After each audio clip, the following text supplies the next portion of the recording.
नमस्कार शेतकरी बांधवांनो.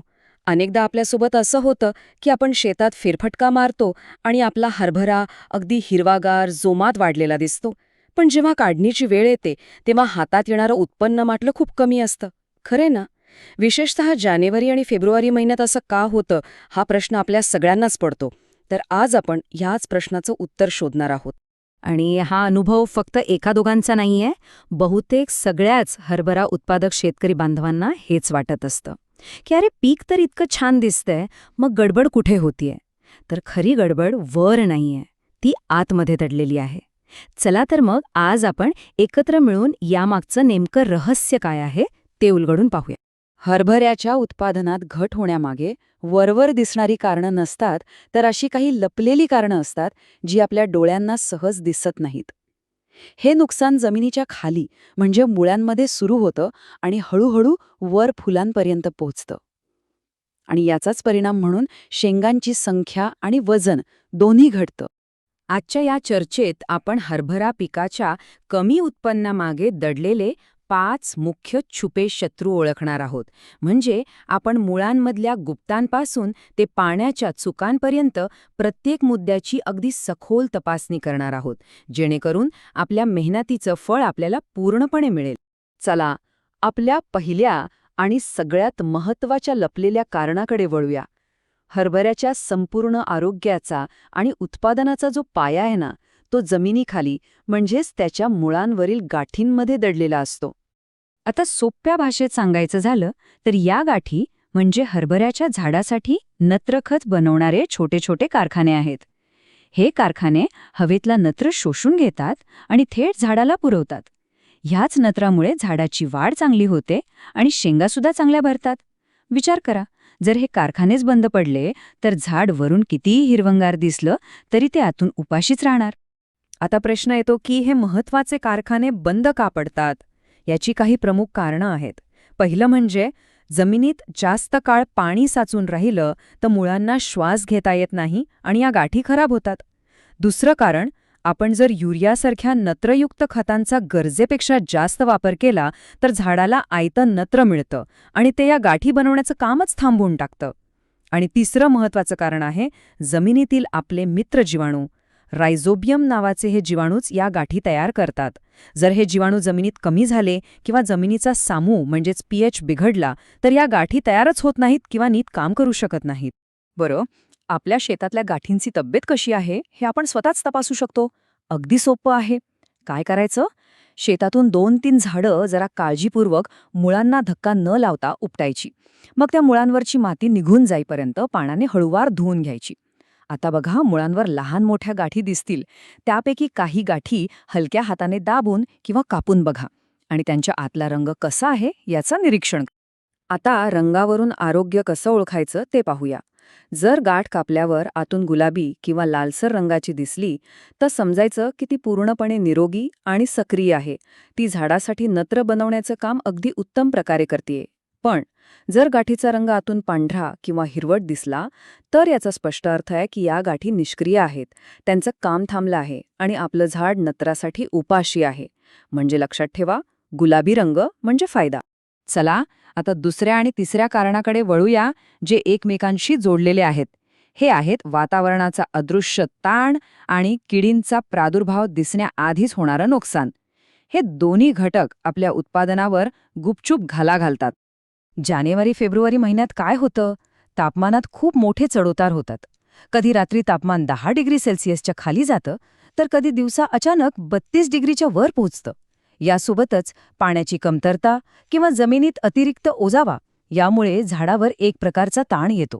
आणि या ताणामुळे झाड स्वतःला वाचवण्यासाठी काय करतं तर फुलं आणि लहान शेंगा गाळून टाकतं, ज्यालाच आपण फुलगळ किंवा शेंगळ असं म्हणतो. मग हा ताण ओळखायचा कसा? याची काही सोपी लक्षणं आहेत. आपल्या शेतात फेरफटका मारताना लक्ष द्या. फुले उमलल्यानंतर लगेच गळून तर जात नाहीत ना? झाडावर शेंगांची संख्या अपेक्षेपेक्षा कमी दिसतीये का? जमिनीला हात लावून बघा, ती खूप जास्त कोरडी किंवा जास्त ओलसर वाटतेय का? किंवा झाडाची पानं थोडी मलूल झालेली किंवा वाकडी झालेली दिसतायत का? ही सगळी लक्षणं झाड ताणाखाली असल्याचं सांगतात. जर ही माहिती आपल्याला उपयुक्त वाटत असेल आणि आपल्या पिकाकडे पाहण्याचा एक नवीन दृष्टिकोन मिळत असेल तर कृपया या माहितीला एक लाईक करा आणि आपले इतर शेतकरी मित्रांसोबत नक्की शेअर करा. आता किडीबद्दल बोलूया. आपल्यापैकी बहुतेकांची एक सवय असते की शेतात मोठी अळी दिसली की आपण लगेच फवारणीच्या तयारीला लागतो. पण जरा थांबा, विचार करा, ही खरंच फवारणीची योग्य वेळ आहे का? नाही, हे वाक्य खूप महत्वाचं आहे. जेव्हा आपल्याला डोळ्यांना मोठी अळी दिसायला लागते तोपर्यंत खरं तर 70% जास्त नुकसान आधीच होऊन गेलेलं असतं. कारण सर्वात जास्त नुकसान होतं ते अळीच्या अंडी अवस्थेत आणि लहान पिलांच्या अवस्थेत, जे आपल्या सहज लक्षात येत नाही. ती लहान अळी कळी आणि फुलांच्या आत शिरून त्यांना पोखरून टाकते. मग प्रश्न येतो की योग्य निर्णय घ्यायचा कसा? तर हे समजून घेऊया. जेव्हा कीड फक्त अंडी अवस्थेत असते ना, तेव्हा आपल्याला फक्त लक्ष ठेवायचंय, निरीक्षण करायचंय आणि कामगंध सापळे लावून अंदाज घ्यायचा. आता जेव्हा लहान लहान अळ्या दिसायला लागतात तीच खरी वेळ आहे नियंत्रित आणि वेळेवर फवारणी करण्याची. आणि जर मोठ्या अळ्या दिसायला लागल्या तर समजून घ्या की आता फवारणी करून फारसा उपयोग नाही, कारण जे नुकसान व्हायचं ते तर आधीच होऊन गेलेलं आहे. म्हणजे घाबरून कधीही फवारणी करायची नाही, तर निरीक्षण करून योग्य वेळीच निर्णय घ्यायचा. आता आपण आपल्या चौथ्या कारणाकडे जाऊया, जे आहे सूक्ष्म अन्नद्रव्य देण्याची वेळ. इथे एक गोष्ट पक्की लक्षात ठेवली पाहिजे की पिकाला सूक्ष्म अन्नद्रव्य दिली की नाही यापेक्षा ती कधी दिली हे जास्त महत्वाचं आहे.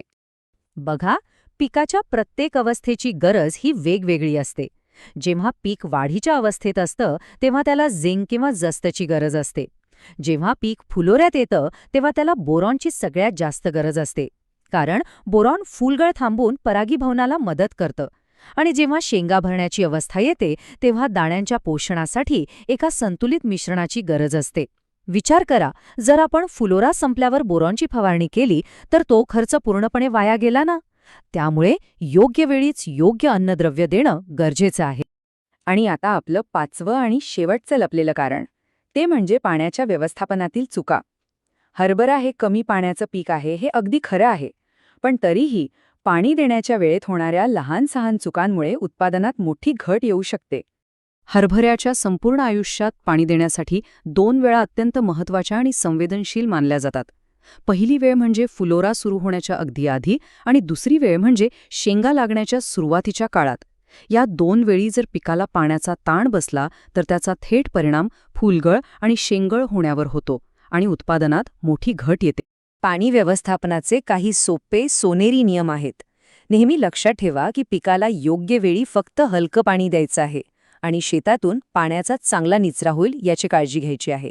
आता काय करायचं नाही तर शेतात पाणी अजिबात साचू देऊ नका, कारण यामुळे मुळं सडतात आणि झाड मरतं. आणि दुसरी सर्वात महत्त्वाची गोष्ट म्हणजे पीक आयनभरात म्हणजे पूर्ण फुलोऱ्यात असताना पाणी देणं टाळा, कारण यामुळे फुलगळ वाढू शकते.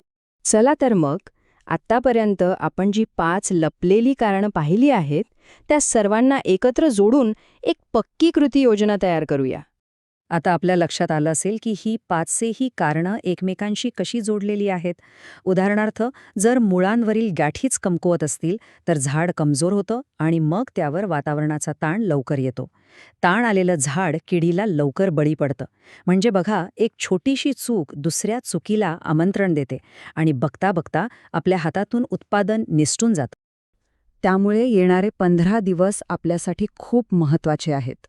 माझी एक विनंती आहे की ह्या 15 दिवसांसाठी आपण आपल्या पिकाचे एक गुप्तहेर बनूया. फक्त वरून पाहू नका, तर झाड उपटून मुळं तपासा, फुलांचं निरीक्षण करा, जमिनीतील ओलावा तपासा. कारण ह्या काळात आपण जे निर्णय घेऊ त्यावरच आपलं अंतिम उत्पन्न अवलंबून असणार आहे. आता मला कमेंट करून नक्की सांगा की या 5 कारणांपैकी कोणतं कारण आपल्याला आपल्या शेतात प्रामुख्याने जाणवलं आहे आणि हरभरा पिकाबद्दल आपल्याला अजून कोणत्या विषयावर सविस्तर माहिती हवी आहे हेही नक्की कळवा. आपल्या अनुभवातून आपण सर्वजण शिकू शकतो. आपल्या हरभरा पिकासाठी अशीच उपयुक्त आणि वेळेवर मिळणारी माहिती मिळवत राहण्यासाठी आमच्या चॅनलला सबस्क्राईब करायला विसरू नका आणि बेल आयकॉन नक्की दाबा, जेणेकरून आमची कोणतीही नवीन माहिती आपल्यापर्यंत सर्वात आधी पोहोचेल. धन्यवाद.